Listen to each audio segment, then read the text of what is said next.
Hello मित्रांनो, last व्हिडिओमध्ये मी शाब्दिक उदाहरणं घेतलेली होती. दोन चलातील रेषीय समीकरणांच्या आधारावरती आपण मागच्या व्हिडिओमध्ये ती बघितली. आता मागच्या व्हिडिओमध्येच मी थोडंसं मेन्शन केलेलं होतं की जे चिन्हांची विद्यार्थ्यांची गडबड होते, ती गडबड होऊ नये म्हणून मी थोडंसं एक सोप्या पद्धतीने तुम्हाला सांगण्याचा प्रयत्न करणार आहे. कारण चिन्ह ही गणितामध्ये प्रचंड महत्त्वाचे असतात, कारण त्यावर तर आधारलेलं आहे आपलं गणित. आणि जर एखाद्या जरी स्टेपला आपलं चिन्हांची मिस्टेक झाली तर काय होतं, खालचं सगळं जे गणित आहे आपलं ते चुकत जाते. मग बघा, बऱ्याचशा समीकरणांमध्ये असू देत किंवा पदावल्या असू देत, ह्यामध्ये काय आहे, चिन्हांना खूप महत्त्व आहे. म्हणजे चिन्ह जर तुम्ही व्यवस्थित अप्लाय केली तर त्यांचे रूल जर व्यवस्थित तुम्ही फॉलो केले तर काय होणार, तुमचं गणित एकदम परफेक्ट होणार आहे. तर बघा, आपण रूल बघूयात काय आहेत. तर जेव्हा फक्त बेरीज वजाबाकी अशी जेव्हा कंडिशन असते तेव्हा त्याचे वेगळे रूल्स आहेत. आणि गुणाकार, चिन्हांचा जो गुणाकार आहे तो वेगळा आहे.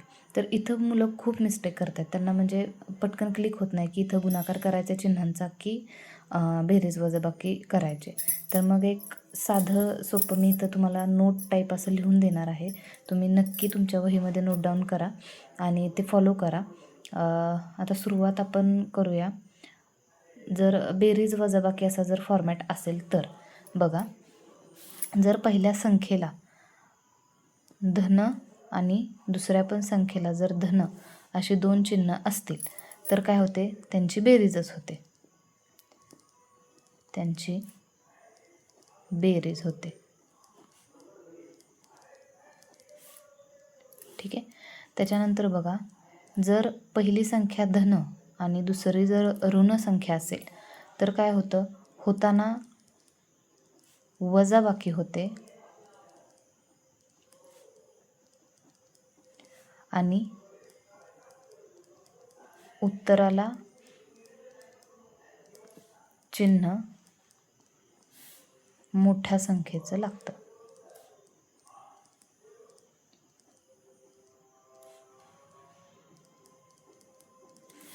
म्हणजे बघा, जर पहिली संख्या तुमची धन असेल, दुसरी जर ऋण असेल तर काय होणार आहे, तुमची त्याची वजाबाकी होणार त्या ठिकाणी. आणि जे उत्तर येणार आहे तुमचं, तर ह्या दोन्हीपैकी जी मोठी संख्या असेल त्या मोठ्या संख्येला जे चिन्ह असेल, समजा जर धनसंख्या त्यातली मोठी असेल तर उत्तर धनच राहणार आहे. आणि जर ऋण संख्या जर मोठी असेल तर उत्तर काय होणार आहे, तुमचं ऋण होणार आहे. म्हणजे उत्तराला तुम्ही वजा चिन्ह द्यायचं आहे. आता बघा, जर पहिली संख्या ऋण असेल आणि दुसरी धन असेल, सेम पद्धतीनं होताना काय होणार, वजाबाकीच होणार. उत्तराला चिन्ह काय लागेल, उत्तराला चिन्ह मोठ्या संख्येचं लागेल.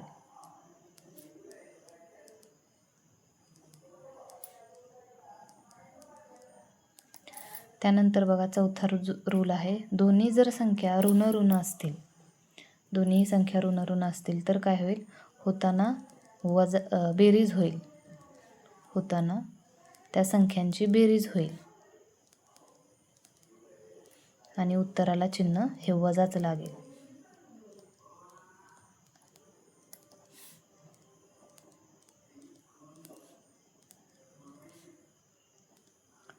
उत्तराला चिन्ह काय होईल, वजा लागेल. आता आपण ह्याच्याशी रिलेटेड थोडेसे एक्झाम्पल घेऊया, म्हणजे तुमच्या लक्षामध्ये येईल. बघा, आता पहिली माझी संख्या समजा मी 3 घेतली. पहिल्या रूलप्रमाणे घेऊया, 3 अधिक 9. आता इथं बघा, बऱ्याच वेळा मुलं फसतात कधी कधी. आता हे सोपं आहे, आपण बेरीज वजाबाकी अगदी पहिलीपासून शिकत आलेलो आहोत. आता इथं सिम्पल तुमच्या लगेच लक्षात येते की इथं काय करायचं आहे की 3 आणि 9ची बेरीज करायची, उत्तर तुमचं 12 येणार आहे. पण हेच तुम्हाला समजत नाही की जेव्हा चिन्ह नसतं, संख्येला जेव्हा चिन्ह नसतं तेव्हा तिथं ते धनचिन्ह असतं. म्हणजे हा जो रूल आहे, म्हणजे हे जे गणित आहे ते ह्या रूलशी रिलेटेड आहे. म्हणजे दोन्ही संख्या कशा आहेत, पॉझिटिव्ह आहे. कारण मी जेव्हा ट्युशन्स घेते तेव्हा मुलं मला अशा पद्धतीचं जर काय आलं तर विचारतात की इथं मॅम ही संख्याच फक्त धन आहे, मग ह्या संख्येला तर चिन्हच नाही आहे. म्हणजे बऱ्याचशा कन्सेप्ट त्यांच्या अजूनही क्लिअर नाही आहेत. ह्या संख्या जेव्हा संख्येला चिन्ह नसतं तेव्हा ते धनचिन्ह असतं, म्हणजे ती संख्या काय असते, धन असते, पॉझिटिव्ह असते, पॉझिटिव्ह नंबर असतो. त्याच्यानंतर बघा आता माझी संख्या सुरुवातीच्या आता ही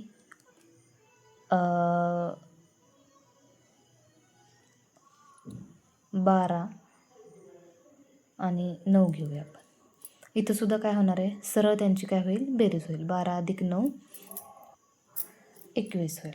आता ह्या दोन्ही संख्या कशा आहेत, धन आहेत, म्हणून उत्तरही काय झाले, धन, ह्यांची बेरीजच होईल. आता त्यानंतर बघा दुसऱ्या रूलकडे आपण येऊया. आता हे सोपं आहे त्यामुळे तुम्हाला लगेच क्लिअर झालेलं आहे. आता बघूया, पहिली संख्या मी घेतली धन आणि दुसरी जर संख्या मी घेतली ऋण. इथं काय होईल बघा. आता इथं सुद्धा तुम्ही म्हणाल किती सोपी गणितं घेताय मॅडम तुम्ही, पण इथं जी पहिली संख्या आहे ती आहे धन आणि ही जी दुसरी संख्या आहे ती ऋण आहे. म्हणजे ही कोणत्या रूलमध्ये बसणारी गणित आहे, तर या रूलमध्ये. या रूलचं सांगताना काय सांगितलं आहे, होताना वजाबाकी होते आणि उत्तराला चिन्ह मोठ्या संख्येचं लागतं. आता इथं काय होणार आहे, मोठी संख्या आपली धन आहे, बरोबर. 19 ही संख्या आहे आपली आणि ती आहे धन. मग आपलं उत्तर काय येईल, 19मधनं 8 गेले 11 राहतील आणि उत्तराला चिन्ह कोणत्या संख्येचं येणार, मोठ्या संख्येचं. म्हणजे आपले जे उत्तर आहे 11 आहे ते कसं राहील, धन राहील. उत्तराला चिन्ह 19चं लागेल. पण हे साधी वजाबाकी, त्यामुळे ह्या गोष्टी आपल्याला साध्या गणितांमध्ये कधीच आपल्याला म्हणजे आपण नोटीस केलेल्या नव्हत्या. पण जेव्हा आपण आलेख अभ्यासतो किंवा असे या पद्धतीचे किंवा गणित भाग 2मध्ये बघा, 10वीच्या गणित भाग 2मध्ये डिस्टन्स आपण काढतो पहिल्या चॅप्टरमध्ये, तर तिथं बऱ्याच अंशी अशा चिन्हांची गणितं तुम्हाला दिली. म्हणजे फक्त 9वी 10वीलाच नाही तर मला वाटतं 7वी 8वीला सुद्धा, 7वीला नसेल शक्यतो पण 8वीला तरी हे सगळं आहे, 7वीला आहे. तर बऱ्याचदा मुलं इथं चुकतात. ह्याच्या कन्सेप्ट आहे, बेस आहे, तो सगळा त्यांचा काय राहतो आहे, थोडासा कच्चा राहतो आहे. त्यामुळं हे रूल लक्षात ठेवणं जास्त गरजेचं आहे. आता अजून एक संख्या घेऊयात आपण, तिसऱ्या रूलवर घेऊया. -8 अधिक 5. आता ही जी संख्या आहे, आता इथं काय होईल, तिसऱ्या रूलमध्ये ही गणित बसते बघा. पहिली संख्या कशी आहे, ऋण आहे आणि दुसरी आहे ती धन आहे. मग 8मधून काय, इथं काय करायचं, रूल काय सांगतो आपल्याला की होताना काय होते, वजाबाकी होते आणि उत्तराला चिन्ह मोठ्या संख्येचं लागेल. मग आता इथं 8मधून आपण काय करायचे, 5 घालवून टाकायचे. 8मधून 5 गेले राहतील 3 आणि आपली मोठी संख्या कोणती आहे, तर 8 आहे, त्याला चिन्ह आहे वजा, म्हणजे आपल्या उत्तराला चिन्ह लागेल वजा. अशा पद्धतीनं ते सोडवायचं आहे. आता आणखी एक बघूया, -13 अधिक 7. आता इथं सुद्धा बघा, इथं वजा आहे, इथं अधिक आहे. इथं सुद्धा ह्या रूलप्रमाणे होईल की होताना वजाबाकी होईल यांची आणि उत्तराला चिन्ह काय लागेल, मोठ्या संख्येचं लागेल. आता तुम्ही बऱ्याच विद्यार्थ्यांना अजूनही शंका असेल की तुम्ही म्हणाल मॅडम इथं दोघांच्या मध्ये तर इथं धन आहे, म्हणजे इथं बेरीज करायची आपल्याला. पण तसं नाही आहे. हे रूल्स तुम्हाला फॉलो करणं, हे पाठ करणं गरजेचं आहे. 2 चिन्ह अपोजिट आहेत, त्यामुळे अपोजिट जे चिन्ह असतात तेव्हा त्यांची काय होते, वजाबाकी होते आणि उत्तराला चिन्ह काय लागतं, तर जी मोठी संख्या आहे त्या मोठ्या संख्येला जे चिन्ह आहे ते तुमच्या उत्तराला लागणार आहे. तर आता 13तून 7 गेले राहतील 6 आणि इथं मोठी संख्या जी आहे ती 13 आहे, त्यामुळं आपल्या उत्तराला चिन्ह लागेल वजा. इथंपर्यंत तुम्हाला समजून गेलं असेल अशी अपेक्षा करते. तुम्ही हे नक्की नोट डाऊन करा. आता आपल्याला काय शिकायचं, हे बेरीज वजाबाकी करताना जे रूल आपण फॉलो करतो ते हे रूल आपण बघितले. आता आपण बघणार आहे चिन्हांचा गुणाकार कसा असतो ते.